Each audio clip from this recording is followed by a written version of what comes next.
Fans of the Horus Heresy, thank you very much for joining me for a how-to video.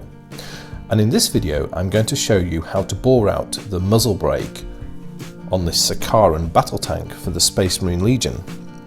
So one of the great things about having more ideas than you have time to do and being a YouTuber doing modelling is sometimes you come to something that you find that you've not done and I think, this is great to do a little demo on. And this is a case with this guy. So I hope you've seen the model and rules review I posted on Sicaran yesterday. Following on from that, I realised I've not done my muzzle brakes on this tank. So I'm going to show you how to do that. And what we're aiming to achieve is something like what I did on this Radio Dreadnought. And if we get the angle right, which is going to be tricky with these things, there we go. There you go.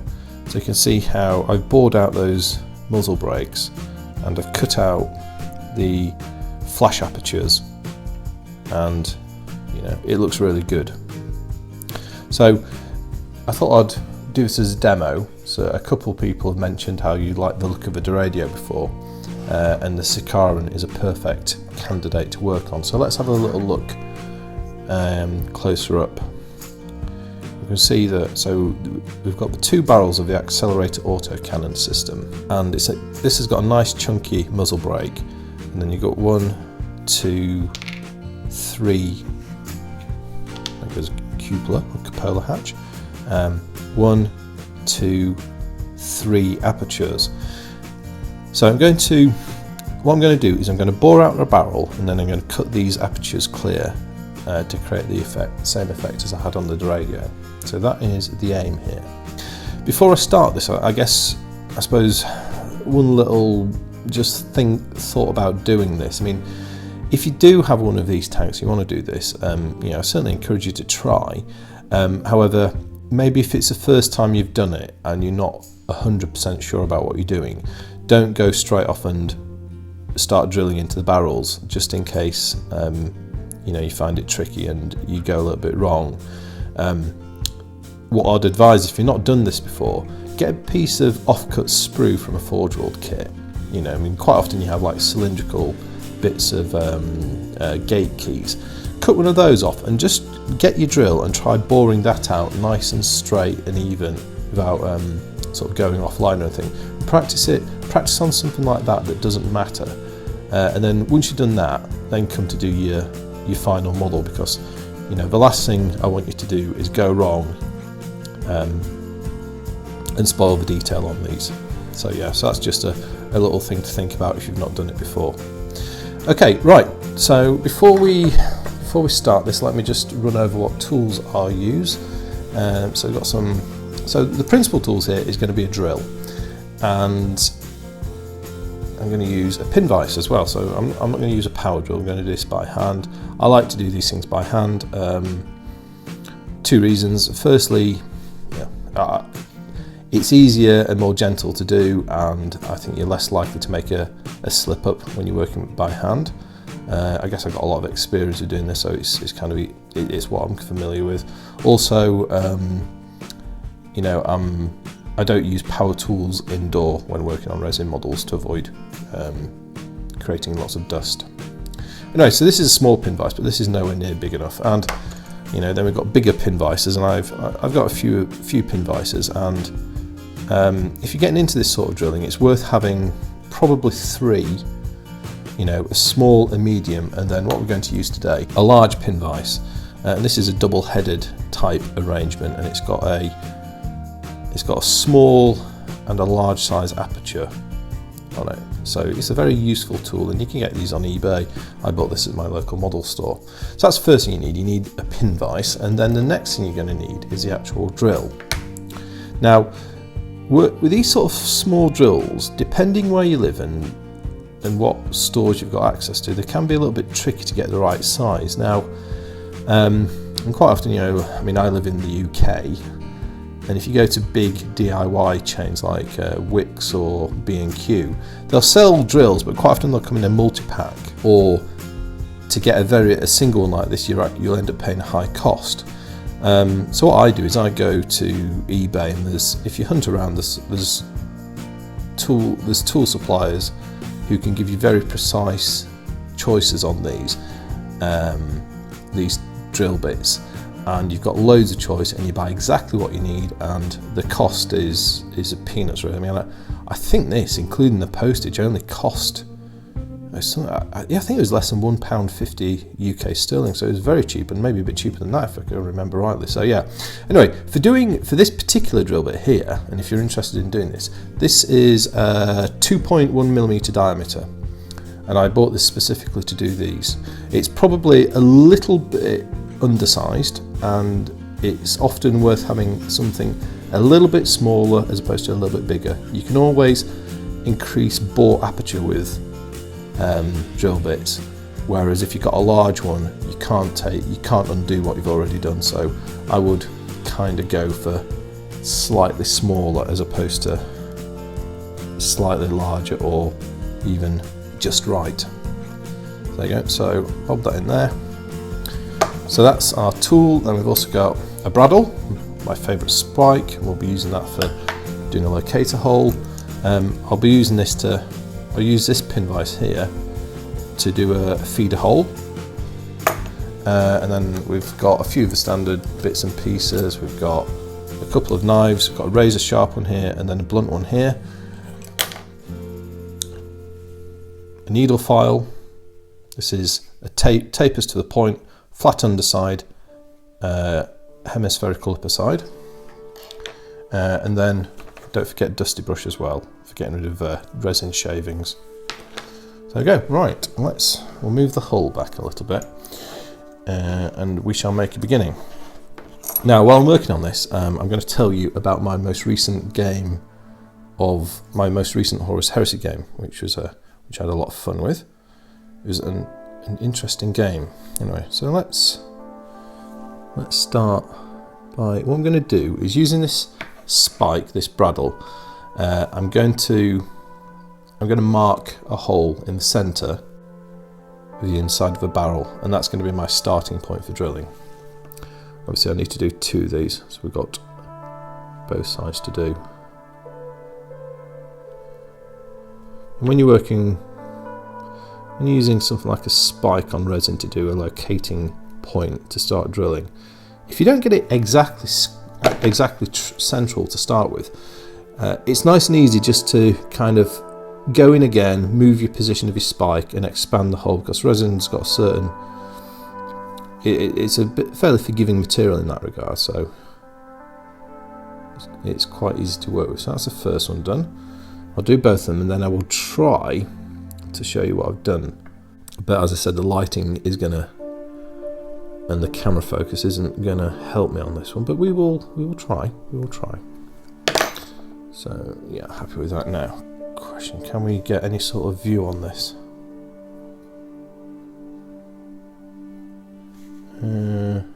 Probably not. Yeah, let's just try zoom. So zooming there, no. Okay, so, but yeah, I marked those two holes centrally. Right, so the next thing we'll do is we'll take the small pin vise and I'm going to drill in and do what I call a guide hole. And this reduces the amount of resistance in doing the drilling. Rather than going straight in with your full-size drill. And using this technique, you can do guide holes on, and you can work your way up the drill bit sizes. It's a really useful technique for drilling on resin and, well, indeed plastic models. Exactly the same principle applies. Very similar materials as resin and plastic for drilling, I find. Okay, that's done, so happy with that. Now I'm going to move to this one. So this is a 2.1mm drill bit. Now, let's get this central and in focus. When you start with this, the trick is to take it nice and slow. You know, it's not a race or anything. So just to go slow and one moment. Go slow and just work the drill in and keep turning it as you're going in to make sure that you're true. and you stay central.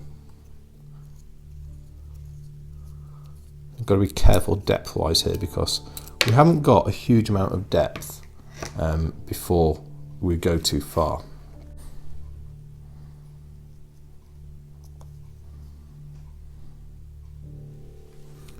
There we go. So yes, anyway, so my game, what was my game? So it was a 30k game. It was 2,000 points, and I was playing my Iron Hands Legion, and I was taking on my friend's brand new Iron Warriors force. So I was Loyalist, and he was Traitor. So we were playing standard allegiances from that point of view.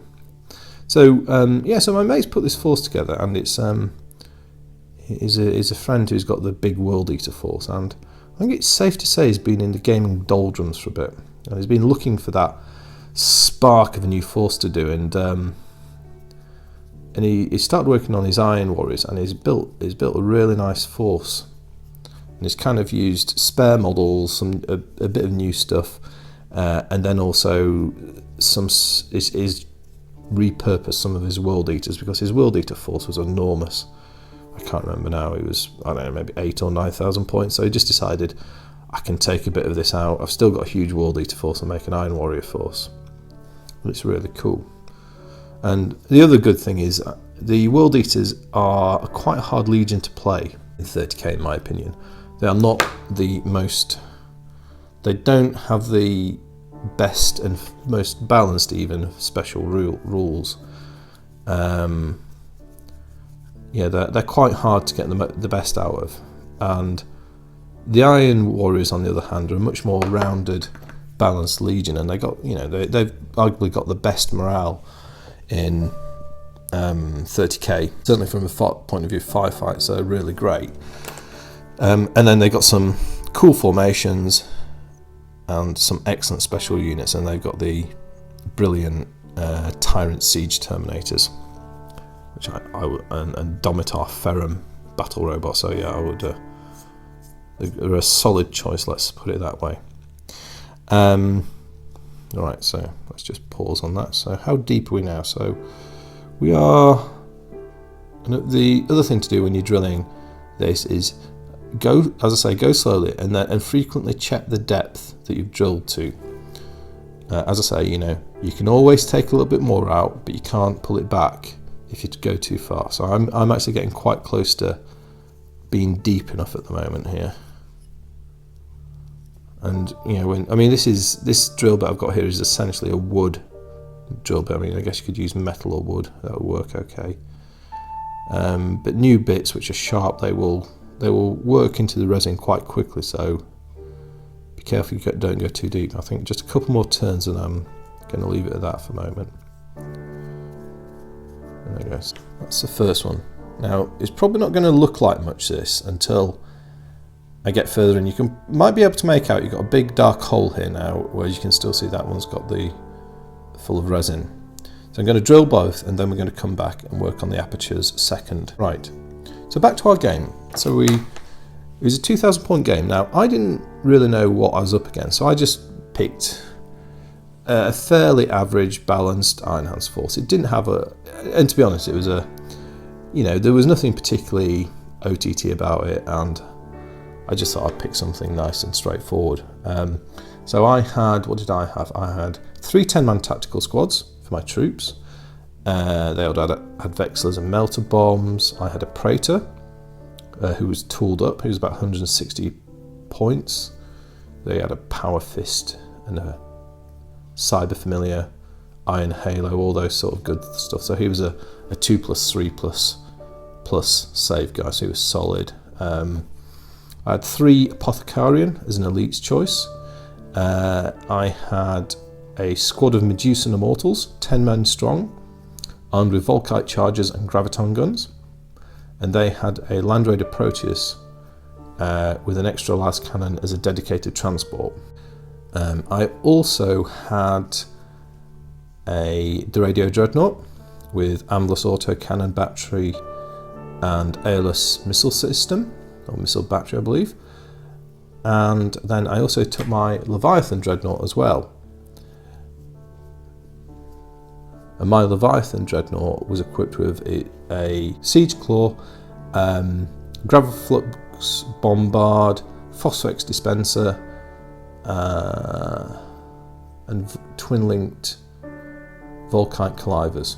So yeah, that was pretty tooled up. That was over 300 points. But I think they're worthwhile. They're very good at Leviathans. And finally, I had a tactical support squad, and these guys were armed with graviton guns, which is a unique Iron Hands ability if you play the Rite of War, which is called Head of a Gorgon, which I was doing. And they had the Rhino with the heavy bolt gun, Dozer Blade as a dedicated transport.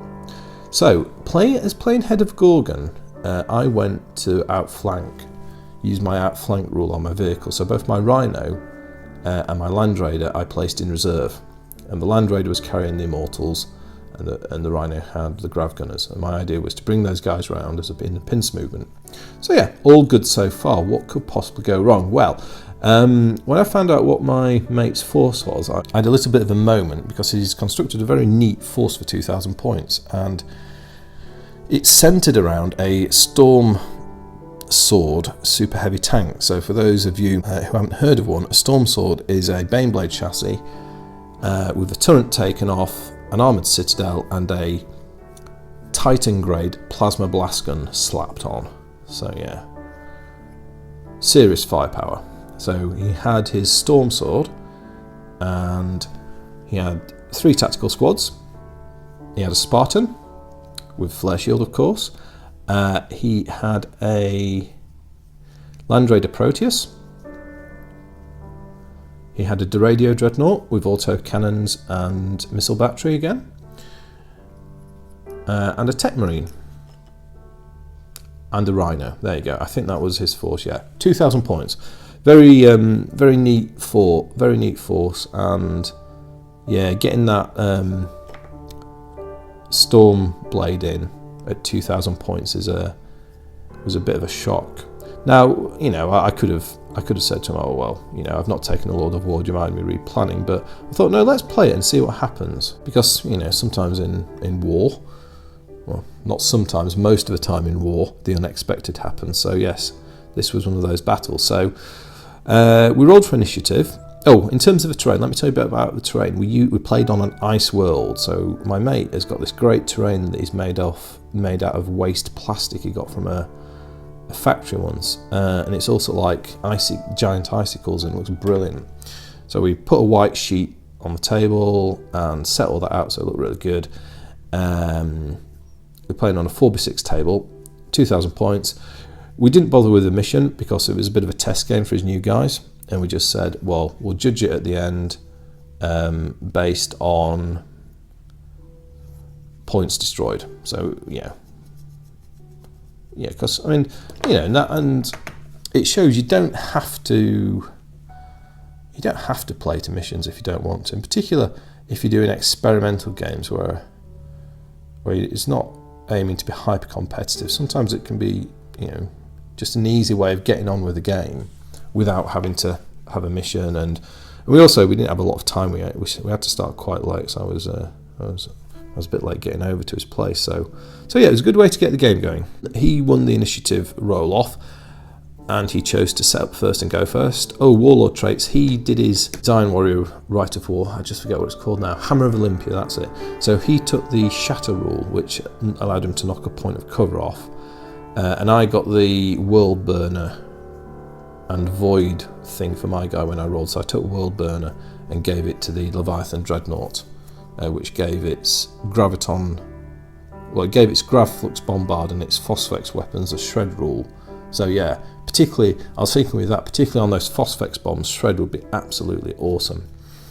Anyway, so he won the initiative roll, so he opted to set up first and go first. He put his Storm Sword on, so I'm going to tell you this from the point of view of my side of the table, so on my left flank, he put his Spartan and Land Raider on the right, you know, and then he had his Duradio fairly central in cover. Right, just pause there a second. That's his deployment there. So now that barrel, I've got that about the right depth. I think these may need to be a little bit deeper, but I'm going to come back to them later. I'm going to start work on the muzzle brake apertures first. So I've bored out those 2 barrels. Right, now I'm going to cut. So let's have a look again, close up. I'm going to cut out these apertures now. I'm going to use a sharp knife to do it, and probably a drill to start as well. Now this is where you need to be extra careful. Extra careful with doing this, because you can very easily overstep the edges of the detail, shall we say, and you don't want to have to do any catch-up or filling. You want to keep the form of the model. So let's start. So I'm going to start on this one, so it's nice and accessible. So we'll do an easy one first, and let me check. So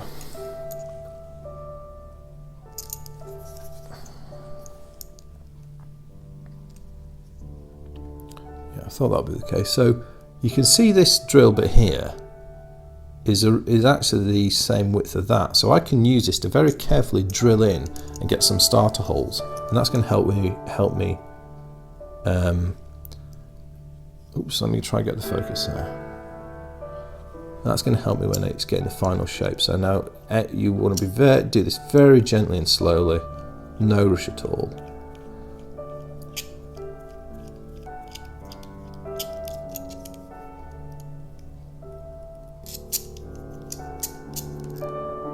That's through, and you can see I've got a hole there, and by using the drill it's actually giving me a nice round end which matches the muzzle brake. Now get a little dusty brush and get rid of those turnings. You see what I've done there? So and then I'm going to do a second hole at the rear of the aperture, and then all I need to do is just I'll just need to cut some little bits of resin away to then kind of join up those 2 holes, and that's going to work really well for getting the aperture fully opened up. So let's do that. The other thing with this approach, because there's 3 of these apertures, if I accidentally overdo it, I'm going to hit the wall of the muzzle brake on the other side. I'm not going to go straight through, so I've got a little bit of a safety net, shall we say, there. So look, so it's pretty neat. See what I've done? And now I've got the sharp knife, and I'm going to connect those 2.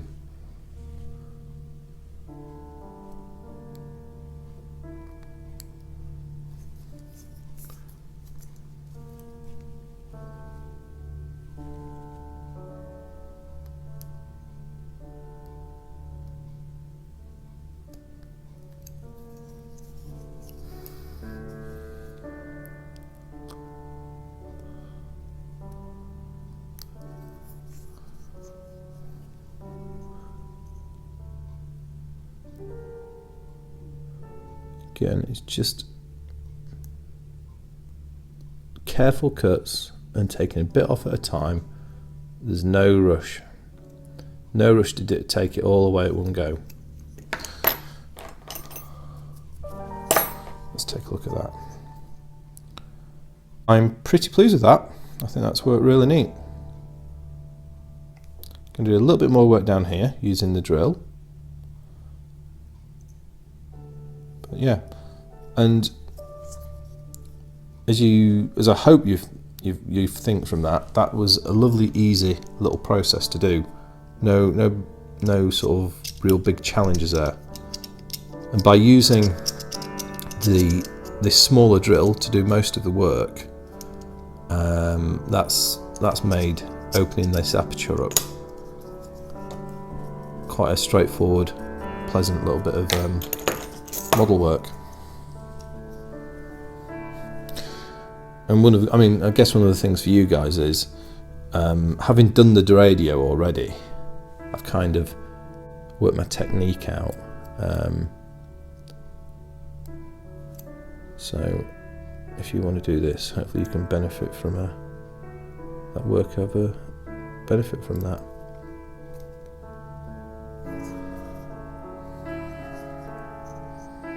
See, there's a little bit of a lip there. I don't know if we're really that bothered about it. I may actually come back and finish some of this off after the video. I think we'll focus on doing the apertures and getting those cleared out. So that's the main bit.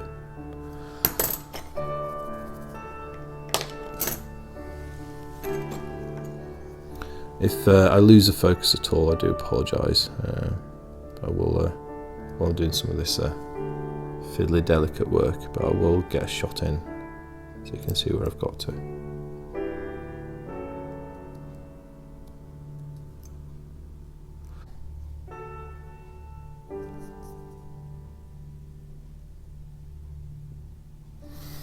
That's pretty nice. Just run a file over it.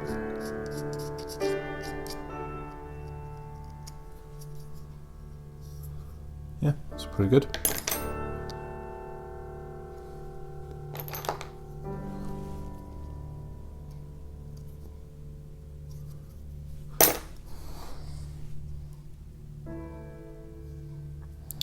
Got a little bit of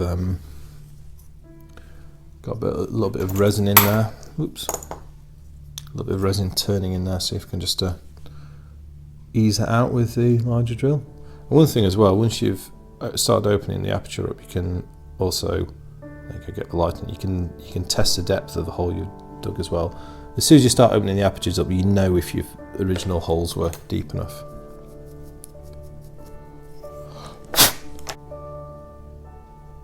Yeah, happy with that.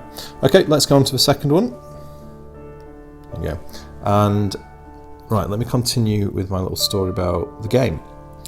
So yeah. So what did I do for my deployment? So as I say, I deployed my Land Raider and Rhino in reserve. The tactical marines I sort of spread across the centre battlefront to hold ground in effect. And the other thing I was playing for with my tactical marines is when you play Head of the Gorgon as an Iron Hands player, any infantry gain a stubborn special rule when they're in the deployment zone. So by spreading out my guys across the deployment zone, I was kind of playing for time to get my flankers in. You know, if he did come for me, I was infantry-wise, I was fairly confident I could hold him off for a bit. The Leviathan I deployed on my far left flank, and the Deradio I put on my far right flank in a covered defilade. Unfortunately for me, my mate immediately applied his shatter bonus to the Deradio's cover. So that gave it a bit of a down on what I was hoping for. But anyway, you know, it was that's how these things go. So what came next? Oh, my Praetor I deployed with the central. Is it central? Yes. No, actually the centre left flank tactical squad, I put my Praetor with them. Of course, all my tactical squads had apothecaries as well. They were all in cover. So although he had his storm sword with the devastating Plasma Blastgun, because I'm Iron Hands, all of his shooting attacks have a -1 strength against me. So that means that even if he's shooting at rapid fire with his Plasma Blastgun, then he's at strength 8. So that drops to strength 7. So I can still take a feel no pain roll from my medics. I knew that was going to boost the durability of my marines. And then by being in cover, I'll get a cover save as well. So, you know, no armor save against the plasma, but hopefully enough other saves to keep the guys in the fight. Anyway, yeah, so I rolled to seize initiative, which I didn't do in a true Iron Hands fashion. You know, Iron Hands, I don't think are ones for being rushed. And the battle began. So my mate, he kind of shuffled his storm sword into position. He dashed his Rhino forward and deployed his tactical marines in his first squad of tactical marines in cover, and his Spartan and Land Raider Proteus rolled forward and aimed up on the radio in its reduced cover. Yeah, turn 1 firing. So what happened turn 1 firing? Well, as you can imagine, with 6 twin-link las cannons, the radio didn't fare too well. And although saying that, you know, he only actually managed to get the 1 penetrating hit, but then he got the good old 6. And in a flash of expensive wreckage, the radio was gone. Just like that. So yes, a bit of not the best start for the Iron Hands there. He opened up with a full power shot from his Plasma Blastgun on the Leviathan. Fortunately, the enhanced atomantic shielding did its work and protected it from damage, even though he did score a penetrating hit. Yeah, so turn 1, a few Iron Hands got picked off by heavy bolter fire and the like as well, but yeah, so that was turn 1. So yeah, it was a bit of a tough start. So I lost about 10% of my force value on the first turn to his fire. So in my turn, the Leviathan moved forward and it ran as well. So it went as fast as it could, because with the Leviathan, my tactic was to close on his Storm Sword and bring my Gravflux Bombard to bear, and then just keep closing and actually go for melee. You know, there was absolutely no holding back with this one. It was all or nothing. So I gambled everything on a charge with a Leviathan. It was either going to be a spectacular entry into the Legion Annals of Honor, or it was going to be another pile of even more expensive wreckage than the radio. Right, and back to the model for a second. That's the second aperture done. That's 2. Now we're going to go on to the third, the inside top one. Back to the drill.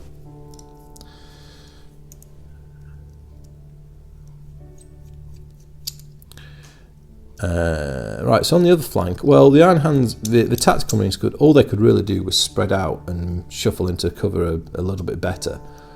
And that was about it, to be honest, really. I think I popped a few bolter shots at his tactical marines that deployed to no effect.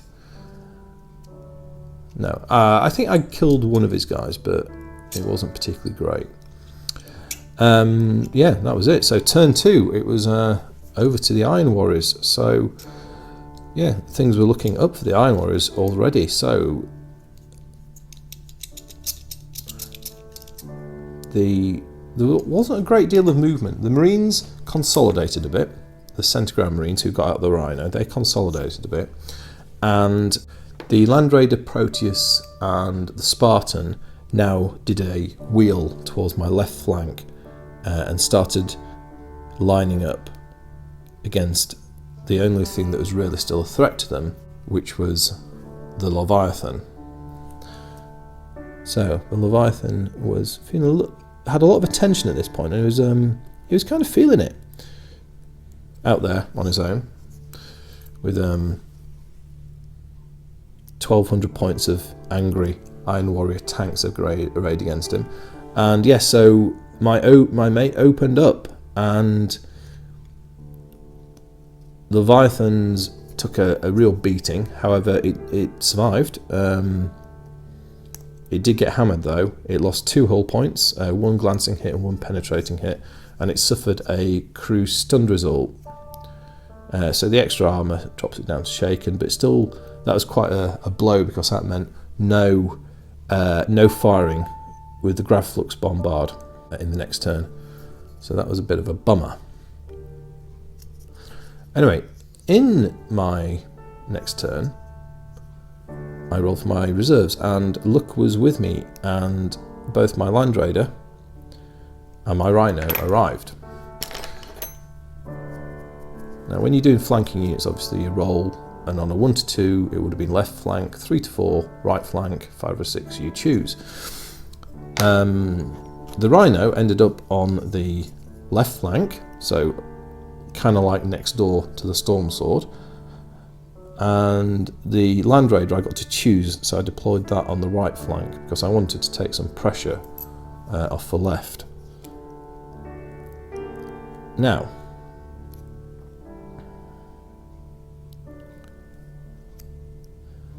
so my Land Raider Proteus only really had one target, which was a Dradio, so I opened up and I inflicted a glancing hit against it, so I knocked a hull point. No, I got a penetrating hit and I immobilised it, yes. So that was alright, and you know, given what had happened in the turn before, I'd take anything.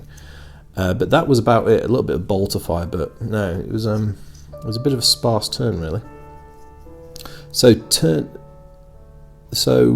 But there was the Rhino kind of like hopped behind a rock and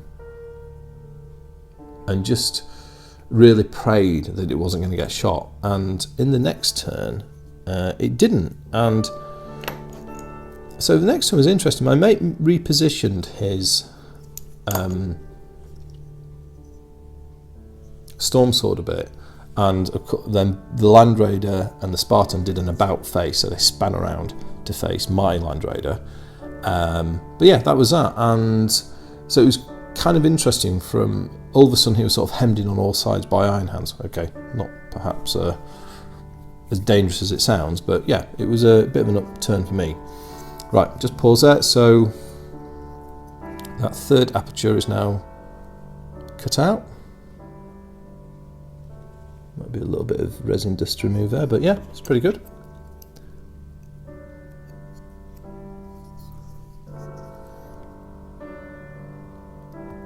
Oops, sorry camera. I'm just going to do a little bit with this to get the end. Oops, sorry about the focus there.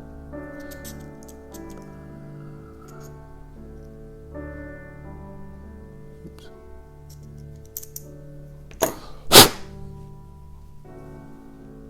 How's that look? Yeah, that'll do for now. I'll move on to the next one. But yes, that's the first. That's the first barrel fully cleaned out. You can start to see now. There you go. You've got the full thing done, and yeah, it.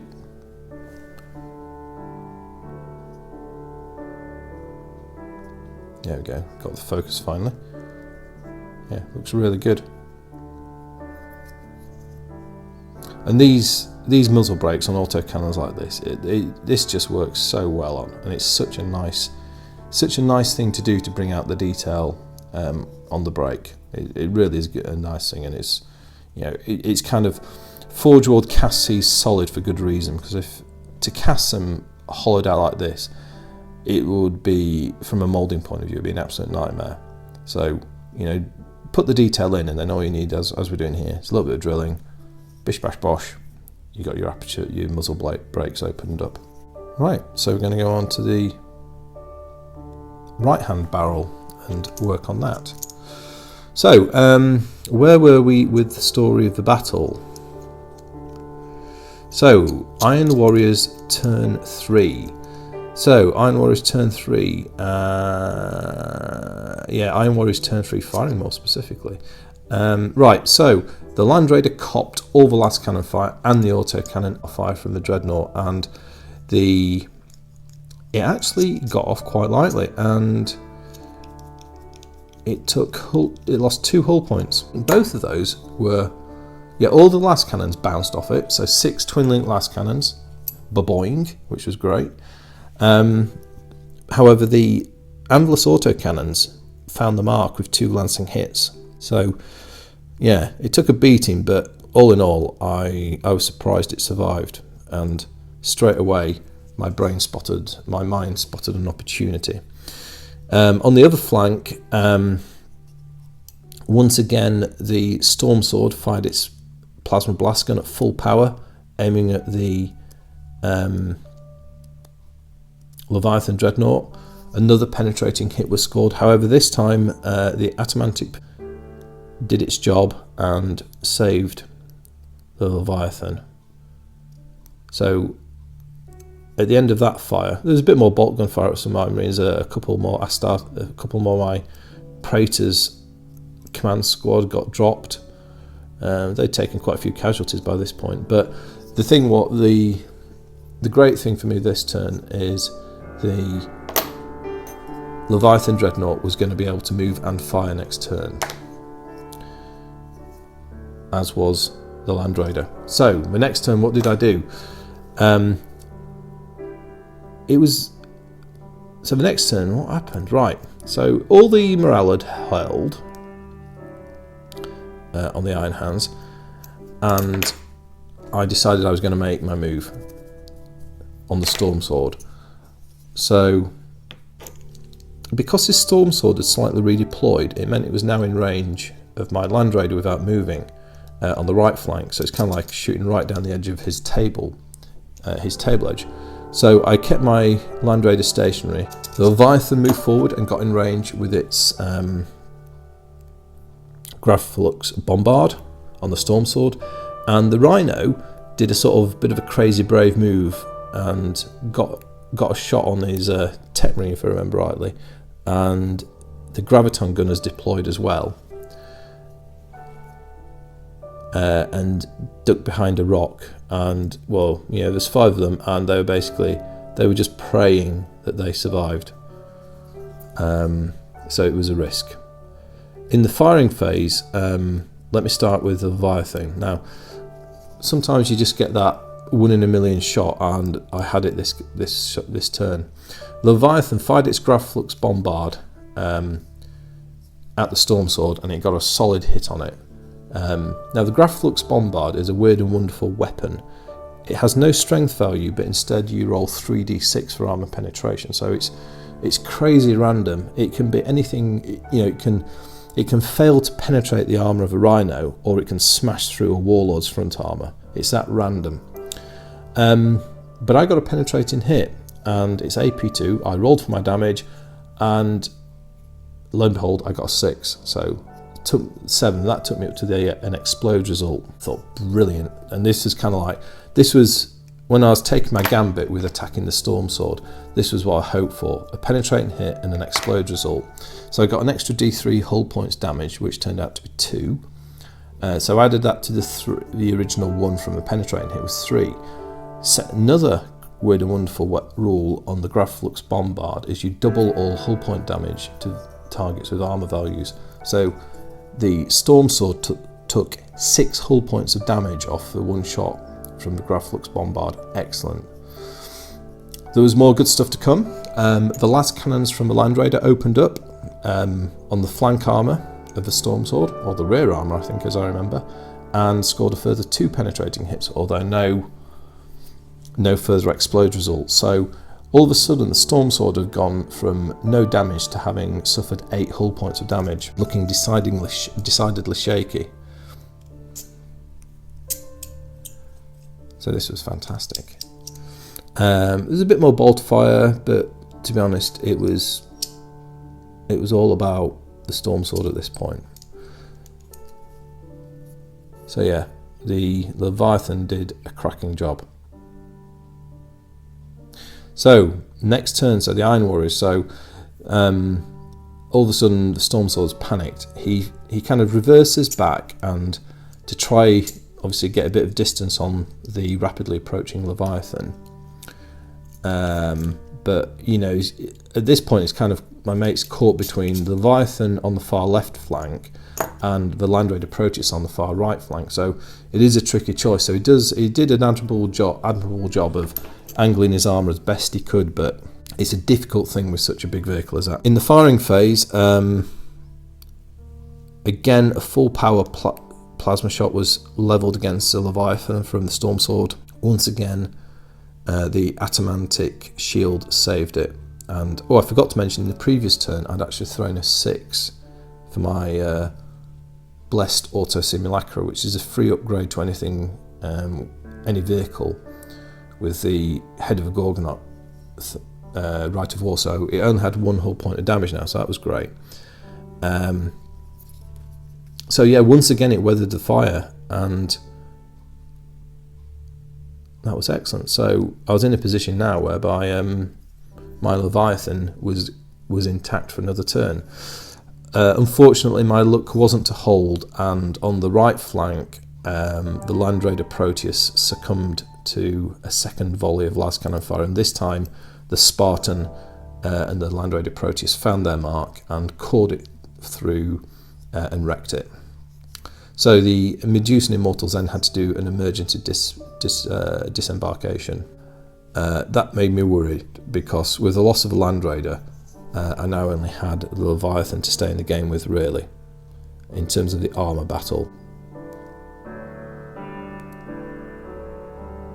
So on my turn, now I hedged my bets on my turn, and I moved my Leviathan forward again, but I did so in a way that I could direct my fire against either his tactical marines or his storm sword, because I had a shot now with my graviton gunners against his storm sword, and if they shot well, they had a great chance of knocking it out. Remember, it only had one hull point left. Unfortunately, his tech marine was unsuccessful with his repair roll on the storm sword, so it still only had a single hull point left.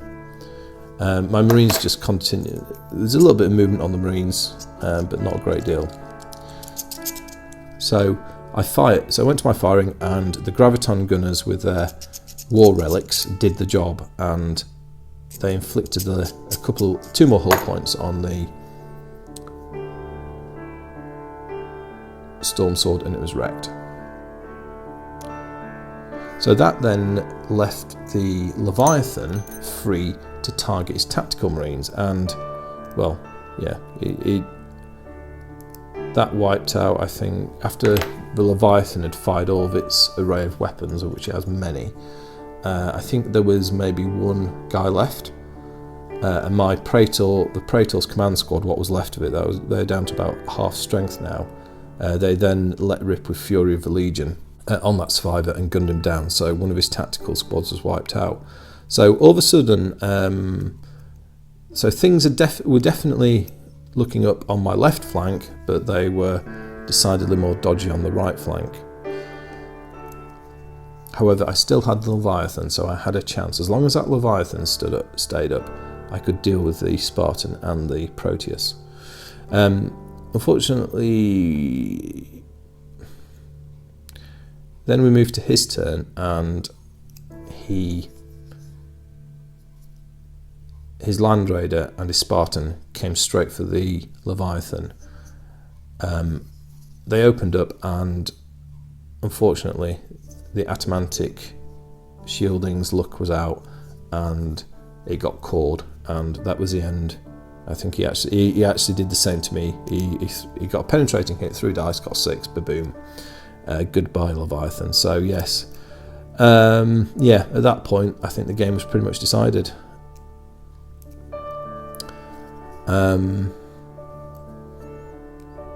We played one more turn, so I played my turn 4, and I had actually managed to get my tactical marine, one of my tactical squads, into a position where they had a charge at his his Land Raider Proteus, and the sergeant had melter bomb, so it was a decent attack. However, it was unsuccessful, and at that point we called it, and I gave him the victory, because he had his Spartan, he had his Land Raider Proteus, and 20 tactical marines, and his immobilised radio, which is still shooting just fine. So yeah, I couldn't oppose his armour at all, really, at that stage. It was a victory to the Iron Warriors, so a good outing for my mate's new force.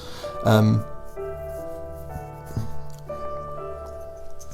a fun game nonetheless, and I guess for me it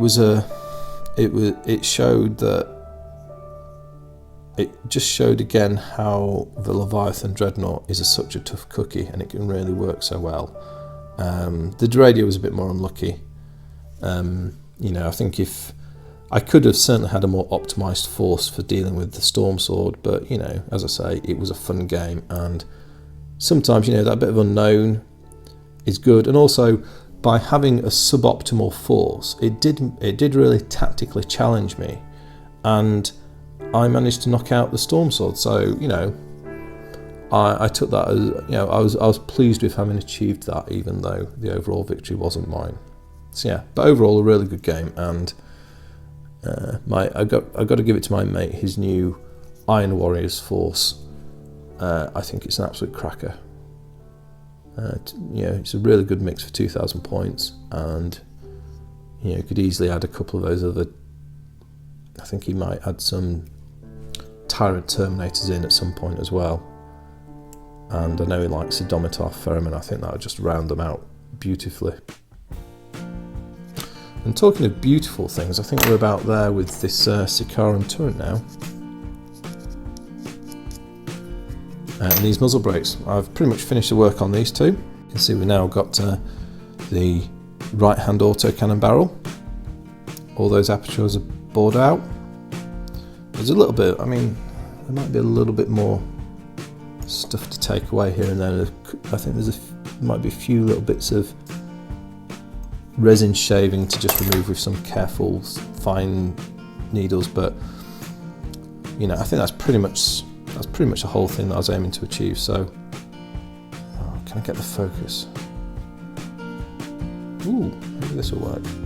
Oh, look at that! There you go. That was a cheeky little trick, wasn't it? There you go. So you can see how it's bored out and how you can really appreciate the full detail of those two muzzle brakes now. Yeah, really pleased with that. You know, and if you're up for trying it and you have a Sicaran or anything else with autocannons like that, you know, it's well worth having a go. One final little word of advice about doing this: once you've bored autocannon barrels out and you've got hollow muzzle brakes, be careful when you're storing your resin models that you don't store them with any sort of force on these, because if you put a resin model in a miniature case and there's any force exerted on a part, it will bend. If you leave that model for 2-3 weeks in storage, or even longer, maybe if you're not gaming, you come back to it and you may find that barrel's been bent. And delicate bits like these, once you board them out, obviously they lose a bit of strength. So just you know, make sure you store the turrets barrels in such a way that they're not under any sort of pressure. And if we just dip back to the radio, you know, that's very much the case for this guy as well.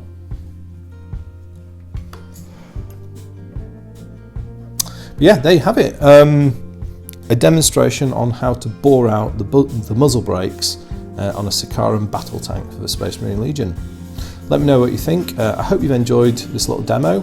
If you've got any questions about any of the tools or techniques, or anything that I didn't explain as I was working through, please let me know. I hope you enjoyed the little battle report as well. I know I certainly enjoyed the game. But yeah, thank you very much for watching. I will speak to you next time, and goodbye.